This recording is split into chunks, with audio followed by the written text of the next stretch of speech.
Hi, welcome to our channel where we share the most intriguing stories.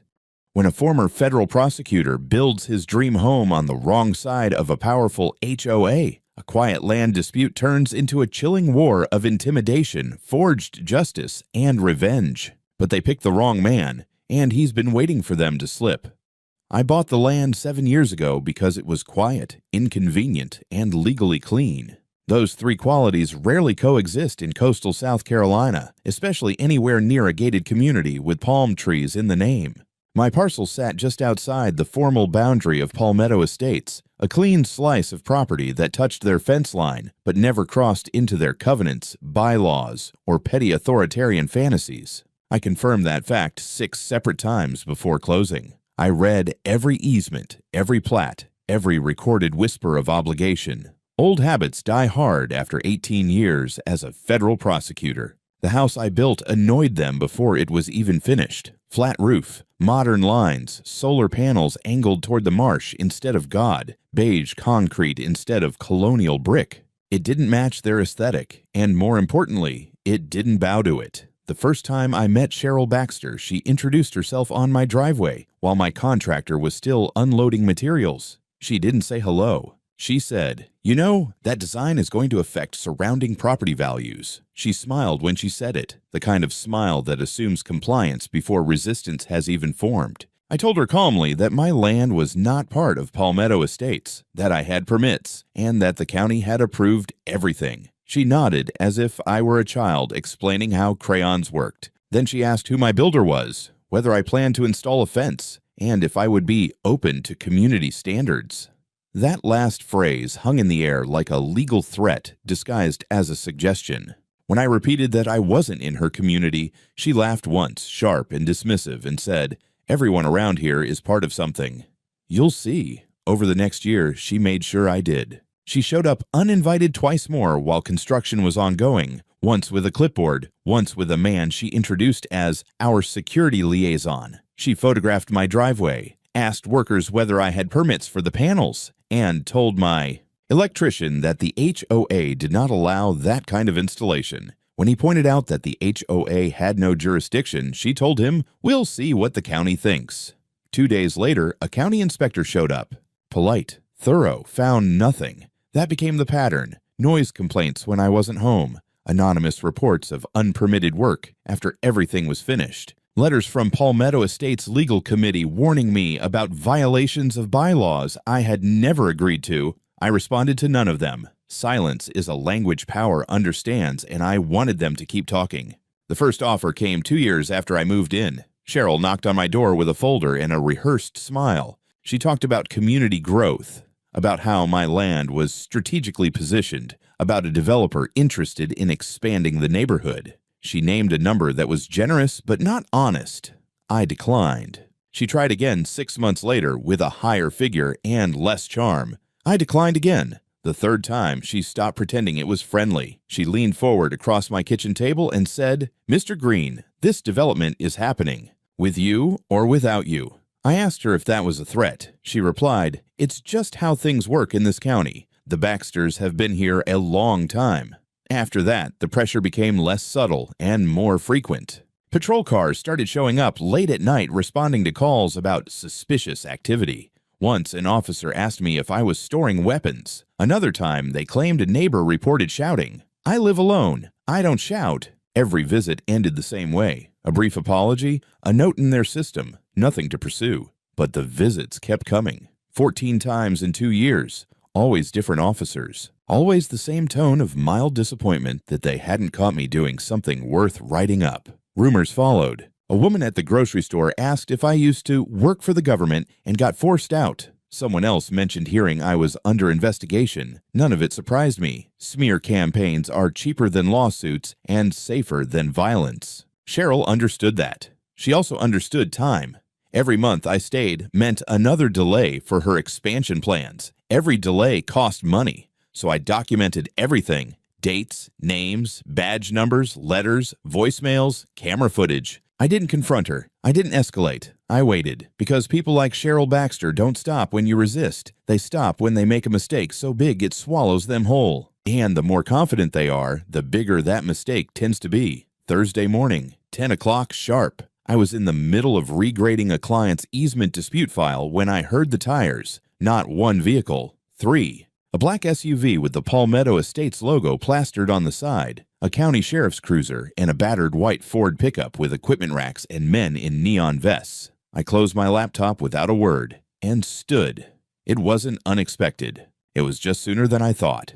I stepped outside onto my porch with a mug of coffee I no longer intended to drink. The first to step out was Cheryl, dressed like she was headed to a church fundraiser, blazer, folder, fake pearls. She was flanked by two men. One I didn't recognize, clearly a contractor, and the other, of course, was her brother, Sergeant Roy Baxter, in full uniform with mirrored sunglasses and a smirk that stretched too wide for the situation.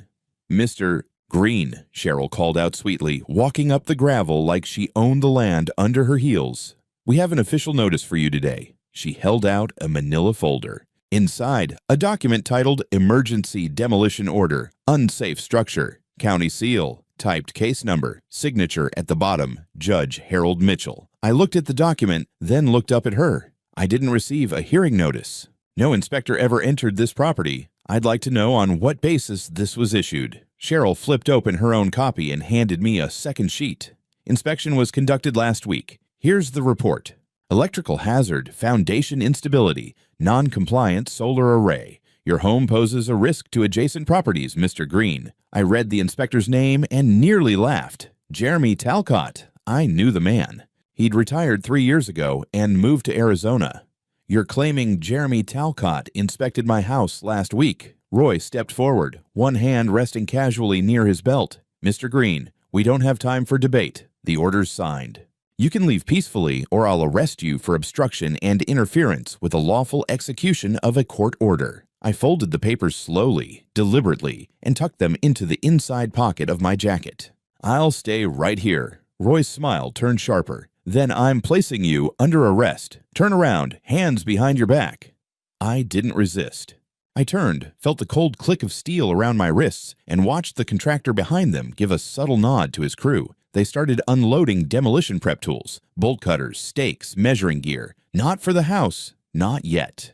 That would be too loud, too public, but they'd start chipping away at the periphery just enough to mark the ground, just enough to intimidate. As Roy read off a rote Miranda warning, I glanced down at my wrist. My Apple Watch blinked red. Recording. My house cameras had been running since I saw them turn the corner. The doorbell cam had audio. Even the Wi-Fi trail from their phones, if they connected to the wrong network, would log presence. Every word they said, every move they made, it was all being captured, but not just to the cloud. I had created backups, 2 encrypted SSDs and a flash drive with full recording cycles. That flash drive now sat inside a locked metal box at the Charleston Credit Union, 3 towns away, inside a safety deposit box registered under the name of a trust I'd set up years ago. Roy walked me to his cruiser like it was a parade. Cheryl looked delighted. I said nothing, because if I resisted now, they'd retreat, regroup, and come back later with cleaner paperwork and fewer mistakes.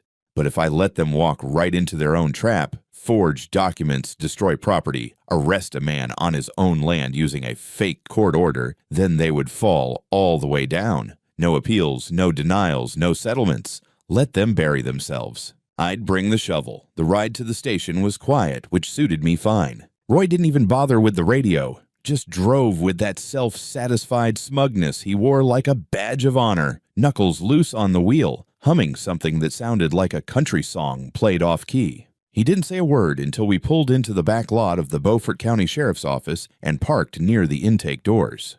"You brought this on yourself," he muttered as he killed the engine. I didn't answer. I didn't need to. Inside, the officers at the desk gave Roy a nod that felt just a little too casual. No one asked him to show paperwork. No one questioned the arrest. It was a closed system, a family business in uniform. Roy handed over a single page with the supposed demolition order and rattled off the charges like they were items on a fast food menu. Obstruction of justice, interfering with a court-ordered action, refusing a lawful directive from a peace officer, possibly resisting, but he cooperated at the scene, so I'll leave that off.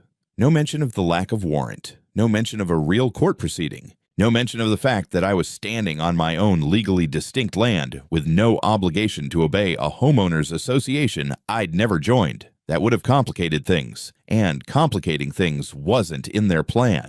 I asked for my phone call the moment the cuffs came off. The deputy behind the desk, a younger guy with a Marine-style haircut and the kind of eyes that avoided contact, looked at Roy, not me. Roy shook his head. Not yet. Processing first. Then maybe. I could have pressed. Legally, I should have pressed. But I didn't. I nodded once and let them fingerprint me, take my mugshot, and escort me to a small concrete holding cell with a metal bench and an air vent that whined like a dying mosquito. I sat down, folded my hands in my lap, and closed my eyes. This was the window they didn't understand, the precise 6-hour gap that could make or break their scheme. In South Carolina, detaining someone without granting access to a phone call or legal counsel beyond a reasonable period, especially for a non-violent charge, is a violation of both state and federal civil rights. That reasonable period typically clocks in at 2 hours. 6?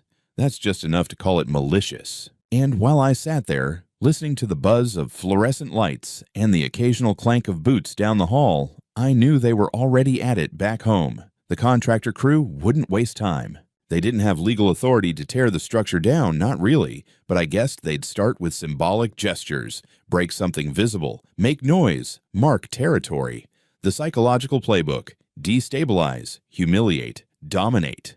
I'd seen it before, in courtrooms, in interrogations, and sometimes on the streets. What they didn't know was that my system at home was custom built. Not just Nest cams and Ring doorbells, but full spectrum security, motion-triggered 4K cameras, continuous interior feed routed through a private server, and a mirrored backup that uploaded off-site every 60 minutes. My network had been secured with enterprise-grade encryption and a firewall that would make most IT professionals blink, but still, I didn't rely on that alone. 2 days before this happened, I had taken every single critical recording, prior harassment footage, audio clips, letters, logs of police visits, and copied them to a tamper-proof flash drive. I made a second copy on an SSD. Then I drove out to Charleston, opened a trust-owned safety deposit box, and locked it all away. Cheryl might have eyes in the sheriff's office. She might even have someone in the county clerk's department.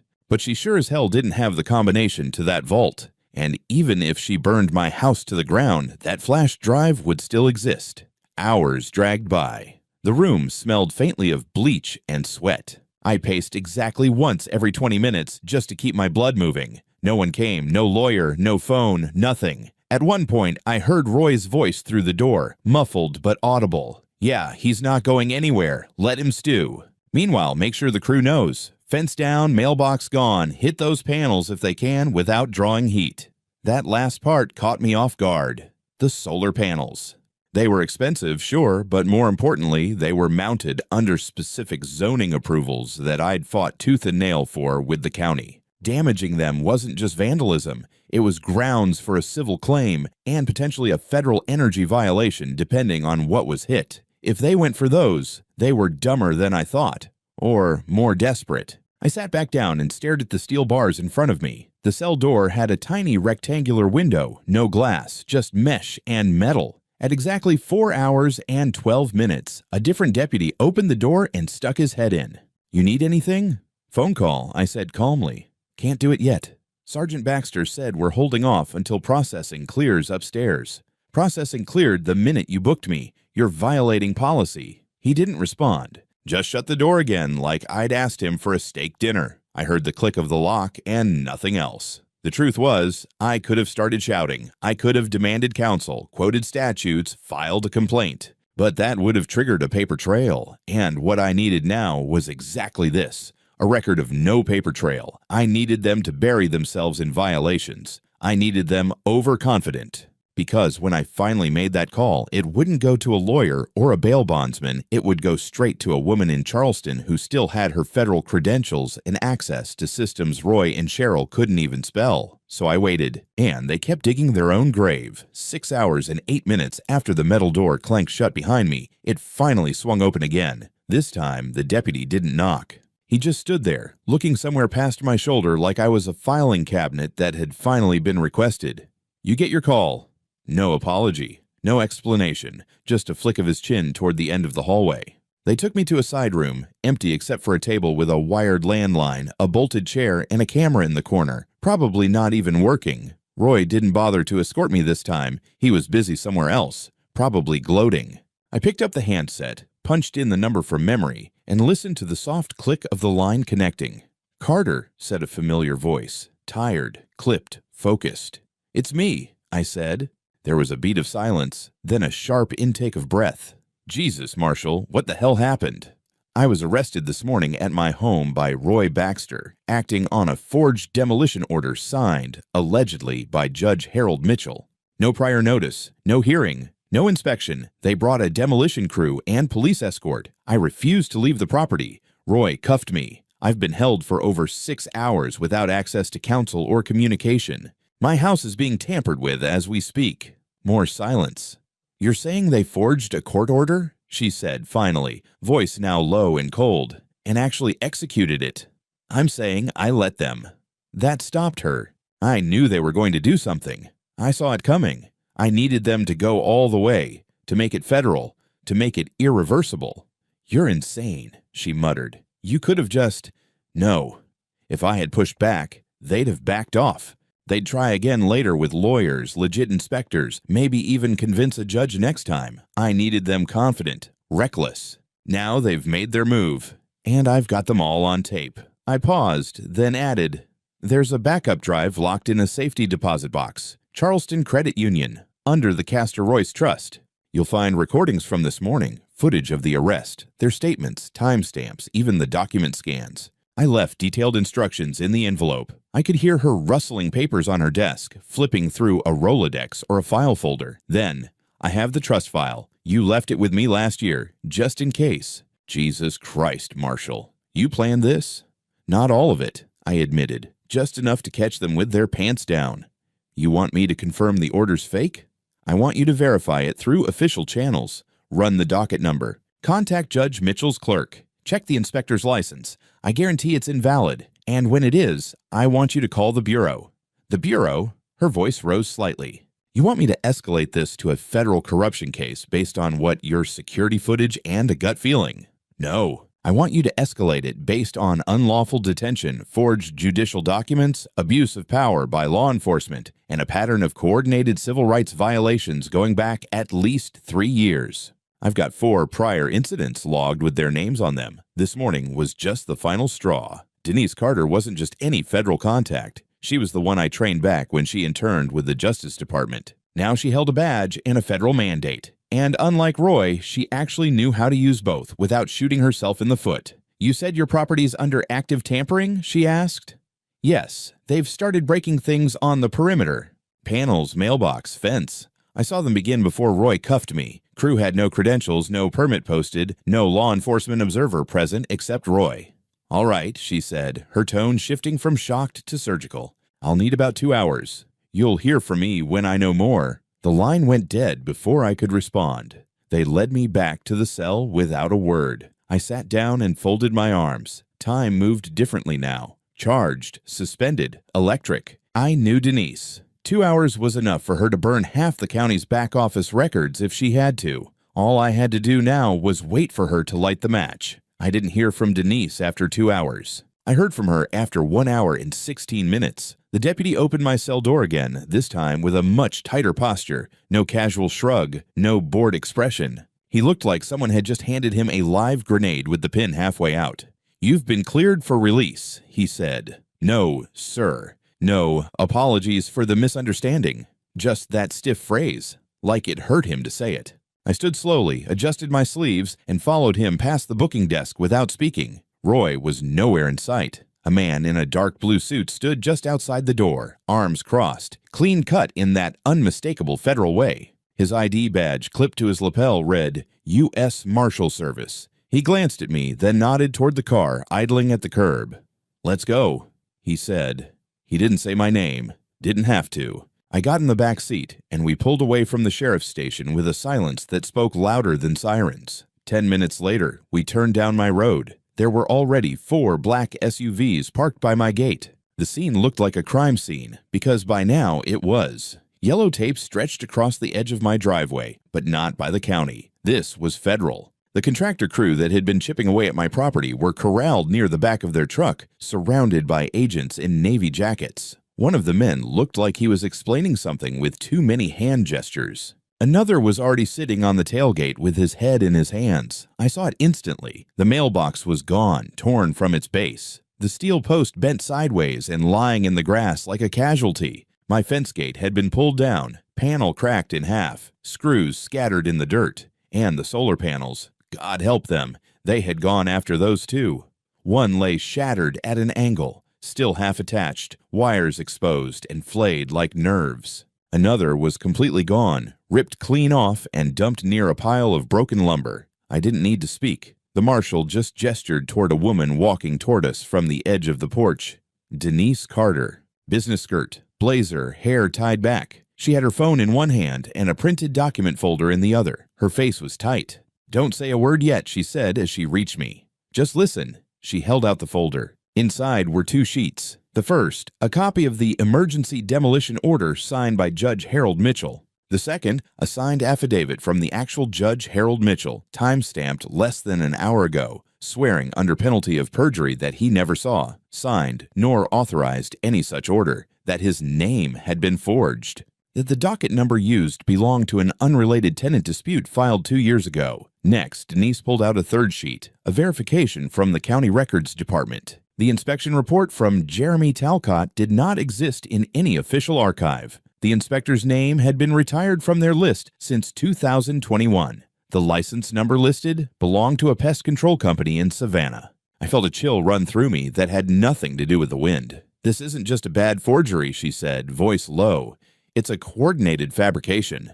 At least 3 parties involved, possibly more. Forged documents, false representation, destruction of property under color of law, and you, illegally detained under a non-existent order, held without communication for over 6 hours." She glanced over at one of the federal techs who gave her a thumbs up. "Your security footage is intact. The server was tampered with, but not successfully. And the encrypted files you deposited," she patted her bag. "We've got them." I let out a breath I didn't realize I'd been holding. "They tried to wipe the cloud upload," she continued. "Logged into your account from a spoofed IP about 2 hours ago. Tried to delete the last 3 days' footage. Didn't know you had dual encryption and offline sync backups." "I assumed someone would try," I said. She actually smiled. "Barely. Good assumption." The agents had already begun collecting evidence, photographing the broken panels, the damage to the fence, the site of the torn-out mailbox. One of them held up a tablet showing the internal footage from the moment Roy Baxter slapped cuffs on me, including the moment I said, "This is my land," and he said, "You're obstructing a court order." That phrase alone would be enough to crucify him. "Where's Roy?" I asked. "He's still at the station, acting like this is all a big misunderstanding. And Cheryl, she's not answering her phone, but we've got a subpoena out for her personal devices and HOA files. One of the workers already flipped, says she paid him $2,000 cash for a demo job that wouldn't draw heat." His words.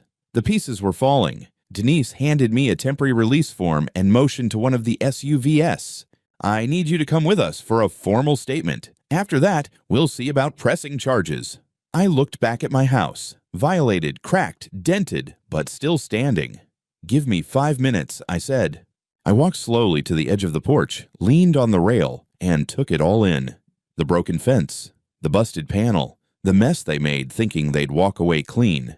Then I turned back, walked toward the SUV, and climbed inside. The reckoning had just begun. I was in the back seat of a federal SUV headed toward Charleston when Denise finally broke the silence. "They've been doing this for years," she said without looking at me. "That's what I'm starting to see." "You weren't the first." I didn't respond immediately. The adrenaline had worn off somewhere around mile marker 29, replaced by the slow, heavy pulse of focused rage, the kind that sits low in your chest and doesn't go away until something's finished. "How many?" I asked. "We don't know yet, but at least 4 complaints on record against Palmetto Estates for harassment and intimidation. 2 of the families settled out of court. Lowball sales, sudden code violations, unexplained police visits. Sound familiar?" I nodded. One woman filed a formal grievance after a deputy accidentally shut off her water meter during a routine property check.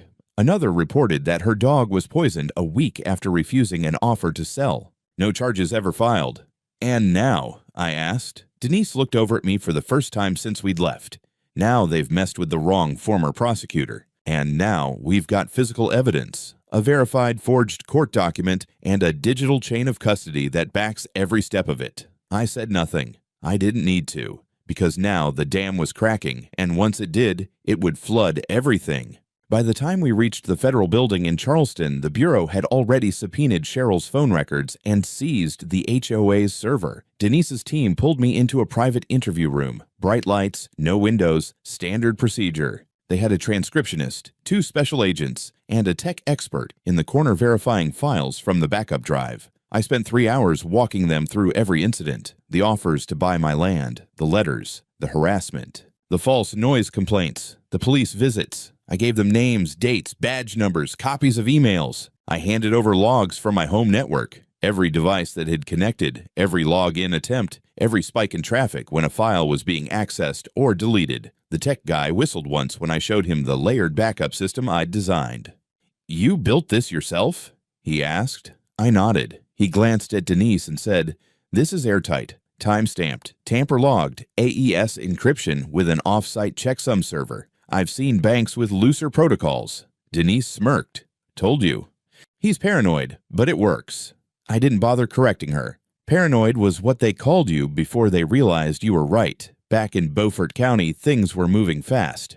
Roy was pulled into an internal affairs interview that same afternoon. According to one of Denise's contacts, he'd started yelling before they even asked the first question, claimed it was just a misunderstanding, that he was following proper procedure, that the documents were verified by HOA legal counsel. Problem was, there was no HOA legal counsel. The Palmetto Estates Board had been operating without formal representation for over a year. Their last retained attorney had dropped them quietly after a zoning dispute with a neighboring parcel. That meant the documents were never reviewed, never filed, never submitted through any official channel, just created, printed, stamped with a forged seal, and handed to Roy like a loaded gun.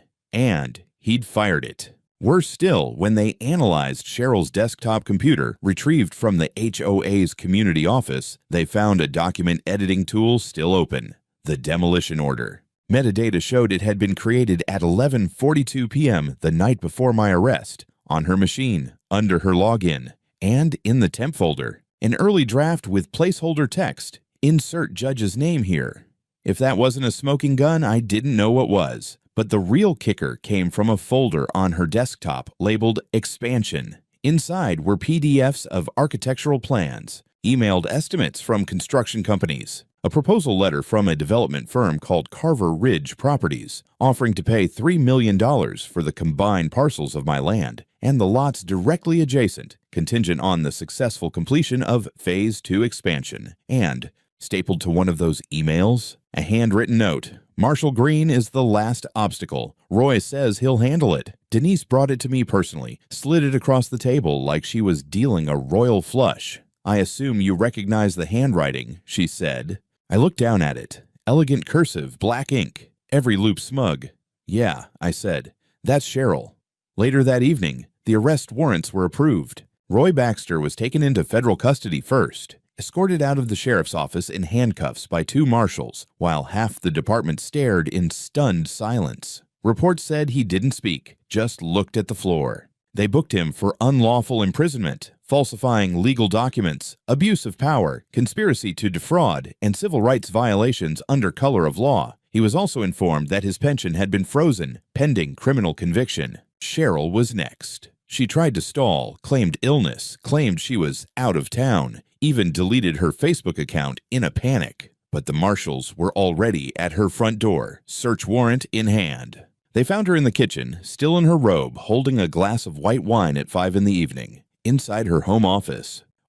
Blank court letterheads, identical to those used in the forged order. A rubber stamp mimicking Judge Mitchell's seal purchased online, receipts for cash payments to consultants totaling $8,000, and a journal entry dated 2 weeks earlier where she'd written, "It has to happen this month. No more delays. We get the land. We get the deal." Roy will make sure there's no resistance. She was booked on multiple federal counts: conspiracy, document forgery, mail and wire fraud, illegal attempts to seize private property, and the same civil rights charges Roy now faced. And still, she tried to smile in her mugshot. Denise texted it to me with the caption, "Still thinks she's HOA, President of Earth." I laughed harder than I had in days. The next morning, a local news crew showed up outside Palmetto Estates. Word had gotten out. Scandal in the South, they called it. Headlines ran across the local stations. HOA president and deputy brother arrested in land grab conspiracy.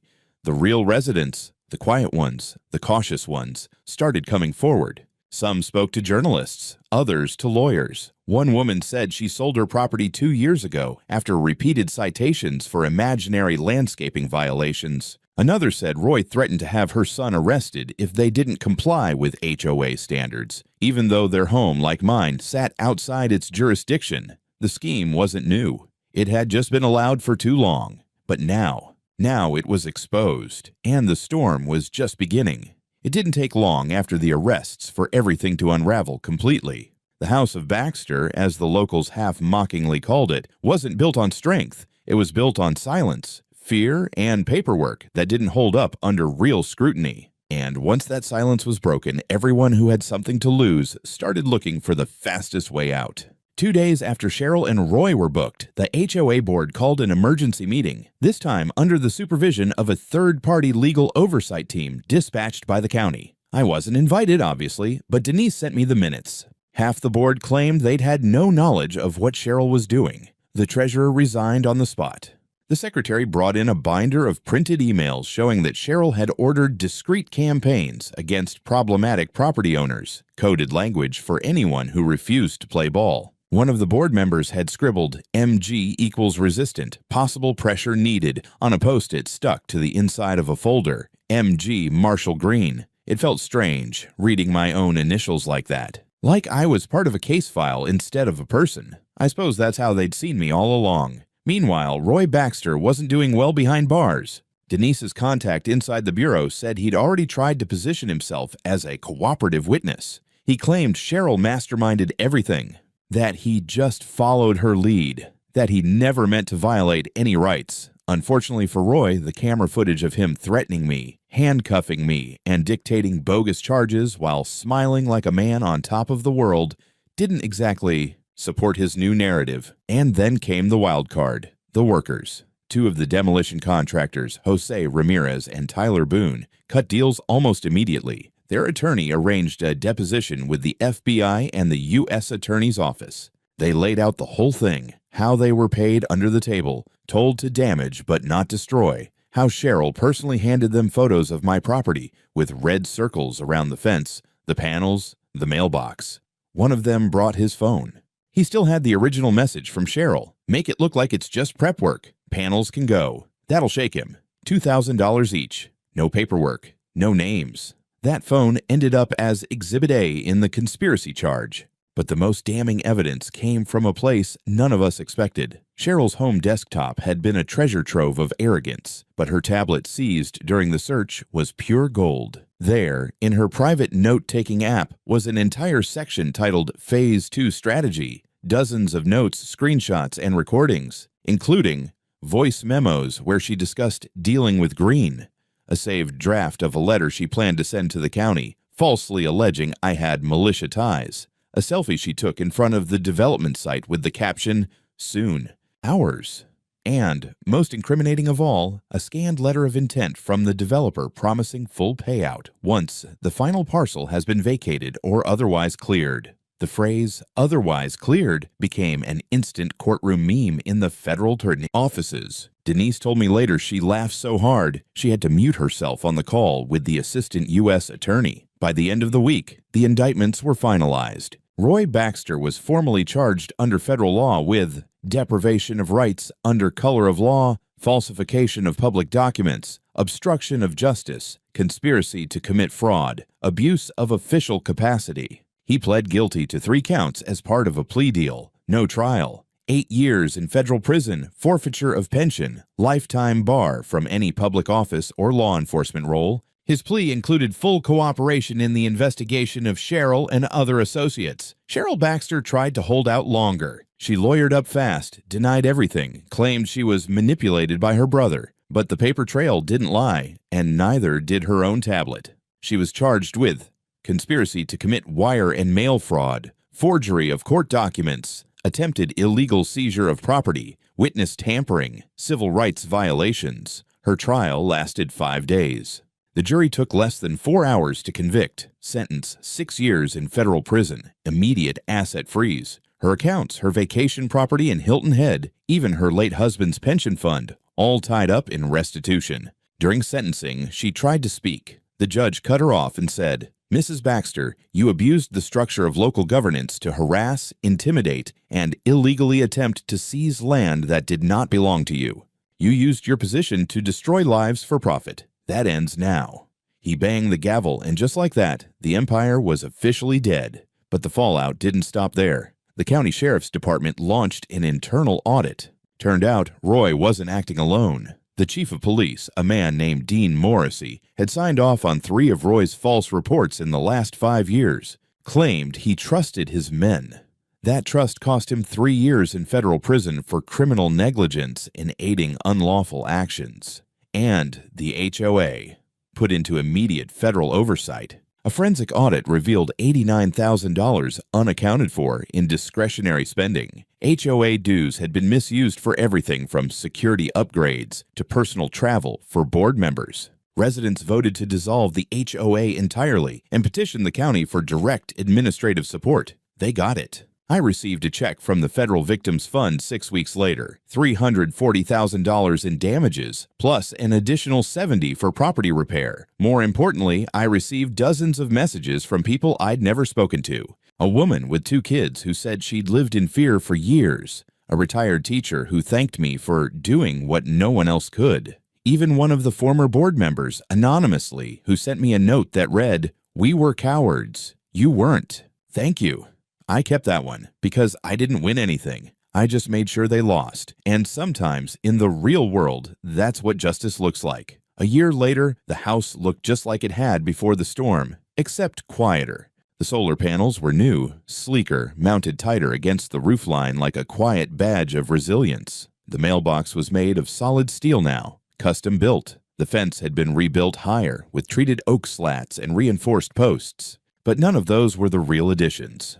The real change sat in the far corner of the front yard, just inside the property line where the contractor crew had torn the gate down. That space used to be a patch of weeds and gravel. Now it was a carefully designed dry rock garden, pale river stones, a single Japanese maple in the center, and a square granite slab mounted on a base. Etched into the stone were simple words, "Here lies the end of the Baxter Empire, 2024. People stopped to look at it sometimes. Cars slowed down. A few walkers would pause on their route and take a picture or just stand there in silence. The HOA was gone. Palmetto Estates restructured under a temporary community advisory group run by the residents themselves. No dues, no board, just neighbors figuring out how to live together again. It hadn't been easy. There were lawsuits, some still ongoing. The 4 families who'd been previously pressured into selling had their own class action filed. One of them got their property back entirely through a settlement. Another was awarded double what they'd sold for. And Cheryl's assets? Liquidated. Her beach condo sold at auction. The Tesla she used to flaunt at board meetings? Gone. Her name wasn't spoken much in the community anymore. No one visited her in prison. Not even Roy, who ended up being transferred to a low-security facility in Arkansas. From what I heard, he'd taken up painting. Still claimed he was just following orders. They always do, until the orders stop working. That afternoon, Denise pulled into my driveway for the first time in months. She was off duty, dressed in jeans and a leather jacket, and carried a bottle of bourbon under one arm like a peace offering. I was on the porch with my feet up and a book open that I hadn't touched in over an hour. "You're impossible to surprise," she said as she climbed the steps. "I installed a perimeter alert. You tripped it 20 seconds ago." She smirked and sat down beside me. "You look calmer," she said. "I am." We drank in silence for a while. The wind rustled through the trees behind the house. Insects buzzed lazily near the railing. Finally, she said, "You never really told me why. Why not stop it early? Why let yourself get arrested?" I looked out across the yard to the stone slab. Because if I stopped them early, they would have just tried again. Roy would have had the documents rewritten properly. Cheryl would have cleaned the metadata. They'd have played it smarter next time. But this way, they went all in. Gave me everything. I took a sip of bourbon, let it sit a second. People like that don't quit when they get scared. They quit when they get caught. She nodded slowly. "You could have gotten hurt." I shrugged. "I had insurance, and I knew you'd answer." She laughed once. "You really are a bastard. You say that like it's news." The sun dipped lower. The shadows stretched long across the grass. A neighbor I didn't know waved from the sidewalk. I raised a hand back, just enough. Before Denise left, she walked down to the stone garden. She stood in front of it for a full minute, then took a picture with her phone. "You gonna post that?" I asked. She smiled. "No. Just wanted a reminder." She paused, then said something I didn't expect. "You know, Marshall, most people don't win. Not against systems like this. Not against people who know how to bend the rules." "I didn't win," I said. "I just let them lose." She stared at me for a moment, then got in her car and drove away. I sat there a while longer, bourbon in hand, watching the last sliver of sun melt behind the trees. Tomorrow, I'd work on the back fence. Maybe replant the hydrangeas, maybe not. There was time now.